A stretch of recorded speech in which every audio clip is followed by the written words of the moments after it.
किस तारीख से शुरू होगा? देखिए, मैं इनके सवाल का जवाब दूं। देखिए, बात यह है कि मैंने वहाँ पे कोर्ट में भी सबमिट किया कि ये सिर्फ पुलिस बेस्ड सोल्यूशन नहीं होना चाहिए। अगर हम कहें कि भाई ये पुलिस ही का इशू है और पुलिस को ठीक करने से ये मसले का हल निकलेगा, तो मैं समझता हूँ कि ये बात दुरुस्त नहीं है। ये क्रिमिनल जस्टिस सिस्टम को ठीक करने की बात है, और जब तक क्रिमिनल जस्टिस सिस्टम में जितनी खराबियां हैं वो ठीक नहीं होंगी, हम कोशिश, पुलिस कभी भी ये नहीं चाहेगी मैं कोई उसमें एक्सक्यूज़ करूं कि भाई नहीं, इसकी वजह से अगर वो ठीक नहीं होता तो हम ठीक नहीं होंगे।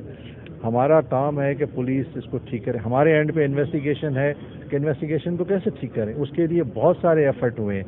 मतलब यहाँ पे हम इतना उसको मीडिया में हाईलाइट नहीं करते, लेकिन आप देखें कास्ट ऑफ इन्वेस्टिगेशन है, गवर्नमेंट ने उसके रेट रिवाइज किए हैं।